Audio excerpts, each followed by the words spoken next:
with a definition while everybody's pouring in. So the first thing that I would say that's probably useful and most important to talk about, turn down my music. First thing that's most important to talk about is the definition of atheist. Okay, so the term atheist is used many different ways, and so there are some ways that I actually, well, it's simpler than that. There's one way that I actually identify with, and another way that I don't. And so the two ways that you'll hear people use it is, one, to mean the idea that, or to make a claim that there is no God. That's one definition. And so when a person says that, they're making a claim. Now, I don't hold to that definition, and I think that it's very much like not a good position because of the fact that you're actually making a claim. And I don't think that it can ultimately be proven or disproven that there is a God for different reasons, which we may get into in this chop up. But the first definition is for a person. And listen to the statements closely, because there's going to be a slight difference in the statement. Hey, Auntie, Kim. Let me say hello to everybody. Chuck, Kimberly McLaughlin, my beautiful aunt. Hello. Andy, Rachel, Jessica. Thank y'all for hanging out. So the first definition has to do with making a positive claim. There are some people that are atheists that says there is no God. Now, the problem with that position is that you're adopting a burden of proof. And if you're adopting a burden of proof, that means you have to have evidence to prove that, and you can't have evidence of it because the concept of God is what we call unfalsifiable, which means that it can't be necessarily it lies in a realm as far as philosophy is concerned where you can't hit it that way. Brian Akers, what's up, homie? So that's the first way that people use the definition. I'm gonna say it again. That definition is for a person that says there is no God.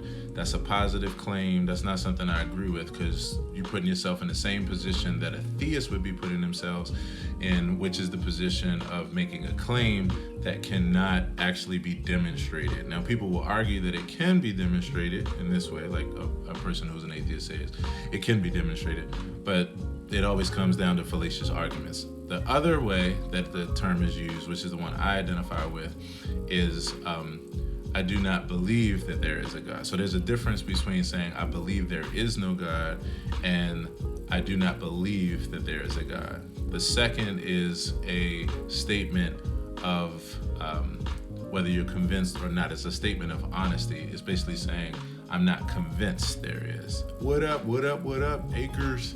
Reverend Brian Akers of Oneness Center for Spiritual Living. Y'all definitely check them out in Columbia. Check out their Facebook page. And I was just a part of their service this past Sunday. And yeah, you'll see some music and all that kind of stuff. Althea, thanks for hanging out. Lovely to talk to you the other day. Brian says, theist, that's me. So again, I'm gonna go over the rules again just because I got people that's jumping in here now. This is Ask an Atheist Day. This is a national holiday. That's the every third Thursday of April, right? So once a year, April. You can ask anything, and the goal is for you to ask anything that you can, that I can answer, right? About me, why, who I am, blah, blah, blah. And then the other thing about this is that I'm on IG Live. If you want to jump into my live feed and ask me a question, then head over to IG, and I'm at aaronhill.tv over there.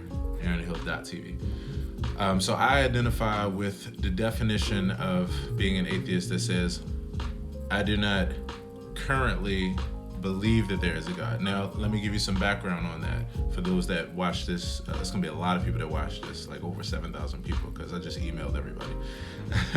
But for those that will be watching this later and don't have any context, never met me before, don't know me, or just getting to know me. I'm a person that was a Christian. I was a theist, like Brian said. Brian said, I'm a theist. I was a theist for 25 years. I would say, really, it was more like 20. Yeah, it was more like 25. So I would say from like the age of, I guess, 3, if you want to consider that. That's hard because you don't make a sound decision at 3. You just get indoctrinated, which is partly the point. Anyway, partly the problem. But from 3 to, I say about 28 or what have you. And so I had a belief What's up, Brian? I see you on the other side. So I was a theist at that point, and basically I was a fundamentalist Christian. Took it very, very, very, very, very, very, very, very, very, very, very, very, very, very, very seriously, like very, very seriously. Which honestly is the cause of my atheism, which is that I took it so seriously that I did, unlike many other people don't necessarily do. I actually read the whole Bible. And yes, cover to cover Instagram. Not only did I read the entire Bible, but then I also went to school for it as well. I studied with, so Jessica says I'm freezing every now and then. Oh, apologies. That's because I'm on this iPod Touch, and it sucks. I'm sorry. If I freeze again, let me know, and then I might actually switch off and just use my regular phone.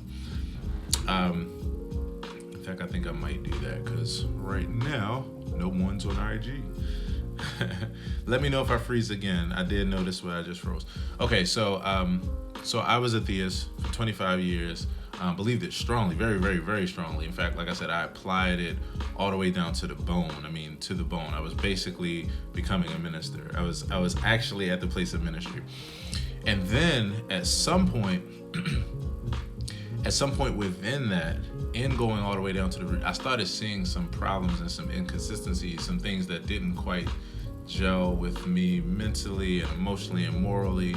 A whole lot of stuff. If you want my whole story, then go to my YouTube channel. I have a playlist that says religion, spirituality, and philosophy, and I tell my whole story there. And I would so encourage you to watch it. Yeah, so, and you all can drop your questions too in the chat. So that was 25 years. And then at some point, I studied every major religion on the planet. I studied Christianity to core. I did open year courses, religious studies. I went to school for theology, all these kind of things. And then I started realizing why I was feeling the way that I was feeling. And at that point, my definition of God expanded to be more of an Eastern kind of mystic. I read the Bhagavad Gita, the Tao Te Ching, Lao Tzu, Upanishads. Studied the the Dead Sea Scrolls, the Lost Gospels, Gospel of Thomas, Gospel of Essenes. I was a Course in Miracles teacher for about a year and a half. Oh my gosh, like if I go through all the stuff that I studied, we'd be here forever.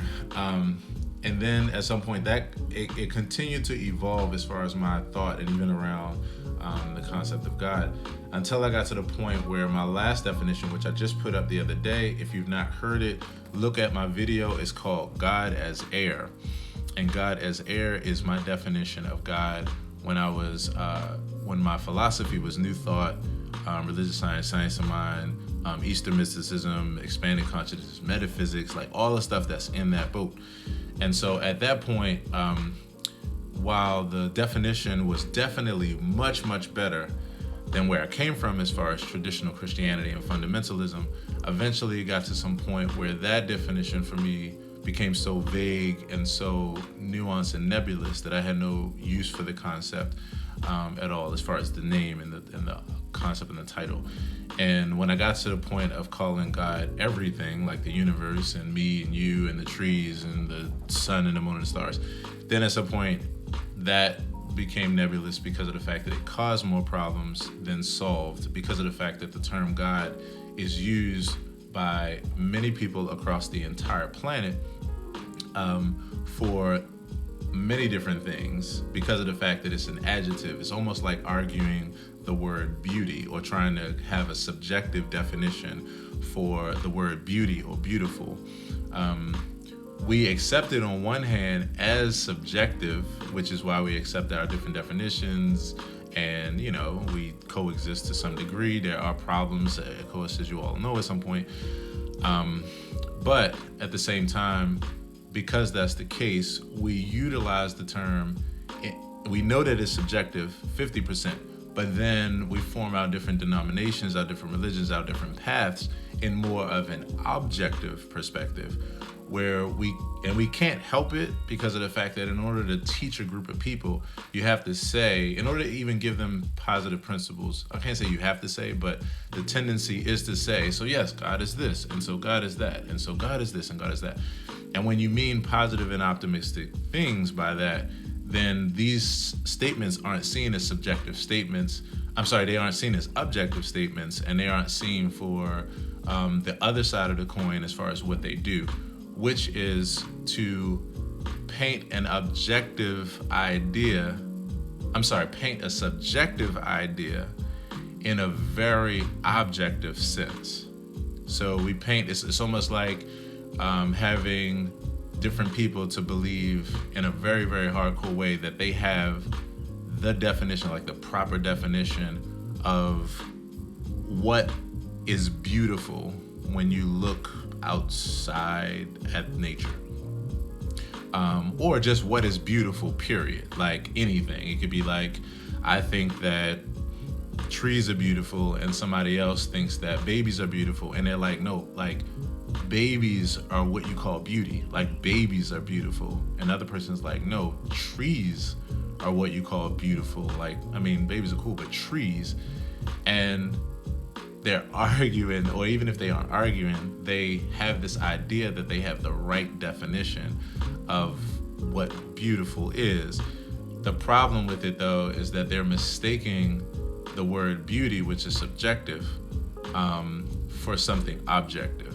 And so when I got to that point, then I started realizing that even uses of the term, and we'll talk about the actual idea, like if I believe that there's a creator and those kind of things, we'll talk about that. But just as far as the idea and the term, at some point in that journey, I realized, because of everything that I just said, I was like, oh, while this definitely gives people positive outlooks and positive optimism in some ways, and hope and these kind of things, they don't actually see the downside of this same thing. And let me explain to you all what I mean, because I want to say this for the world, and I'm going to say this forever until the day that I can't anymore. The issue with this whole thing, besides this subjectivity of it, I'm sorry, I'm focusing on a couple different things. I'm sorry. I'm saving your video so I can watch it later. Okay, thank you, Roz. Thank you, and thank you, everybody. Oh my gosh, this is crazy. I literally have, okay, hold on, I gotta do a switcheroo, y'all. This old iPod Touch is like, yeah, so you got 10% remaining. Okay. So we're handling a subjective idea in an objective way. And that's where we're actually making a mistake in my summation. Now there's another point, but it's gonna come back to my mind. I kind of lost it. But what I was getting at was, at least if I go here first, it'll come back to me.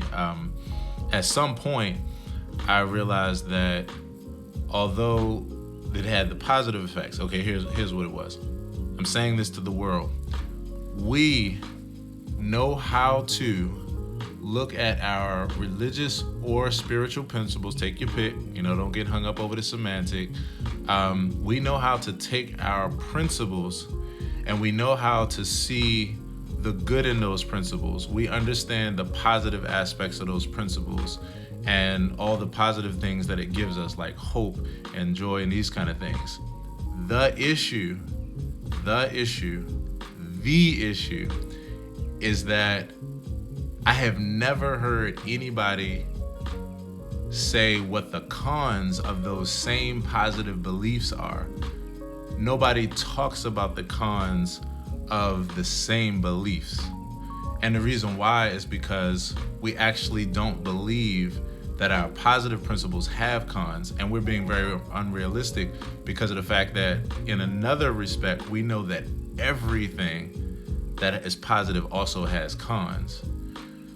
But since we don't think that it has cons, and since we don't address our same principles, like say love your neighbor as yourself, right? That's what I realized at some point, what I really feel like I realized as far as what we were overlooking, because there are cons to the same principles.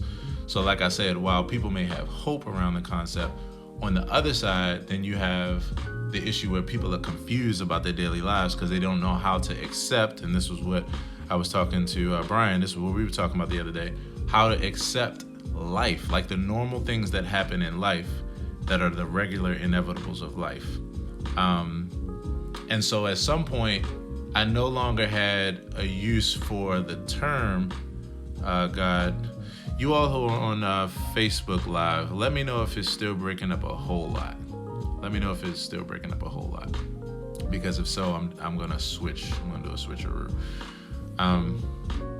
So I realized that we were overlooking the cons, and I see cons every day in the form of people struggling to even understand what's going on in their life, so how to cope with it, or how to be in the midst of a coronavirus where on one hand they believe that everything is a part of God's will, but at the same time on the other side they believe that this is not good, so we pray for it to go away while at the same time believing that it's supposed to actually be here. And we pray as we pray to, and many of us who pray to an entity who we believe is omniscient and already knows before we pray what we're going to pray for. So we decided to allow something like a deadly virus, and it has a will that will be done that we can't change, but at the same time, if we ask it nice enough, it will maybe. And then if it doesn't change it, then it was supposed to be that way. Like, these are issues. These are issues, and these are issues we don't talk about because, once again, nobody's convinced that our positive spiritual principles have cons and have negative side effects to them. And the thing that I started realizing was, wait a minute, there's no other subject in life where we actually look at things like this. We know with every other subject on the planet, when it's a positive subject, we know that it still has downsides to it. We look at it realistically. But the problem when it comes to spirituality and religion many times is that people, many times we believe that if it has any kind of side effect, then it must be totally incorrect or false or wrong, or like it won't help. All right. So with that, let me go ahead now and switch over, because this is supposed to be Ask an Atheist Day.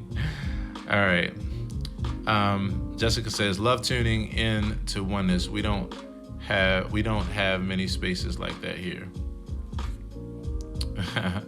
All right. So now I'm gonna jump over to IG, because that seems to be working pretty good. And here we go with questions. Brian says, I think forming my theological interests at age 12 gave me more empowerment than just accepting what I was taught. And let's not even get into what I was taught. Right, I feel you on that. Hey, Miss T, thanks for hanging out. Have you studied the Gospel of Mary Magdalene? Hell to the yes, brother.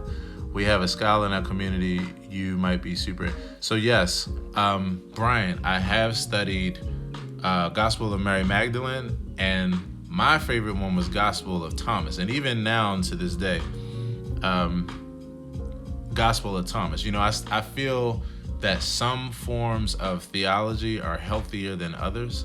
And so that's why I can support different philosophies that are to me on the end of the spectrum where they're more practical and more applicable. I still think that they have their delusional aspects to them and that kind of thing.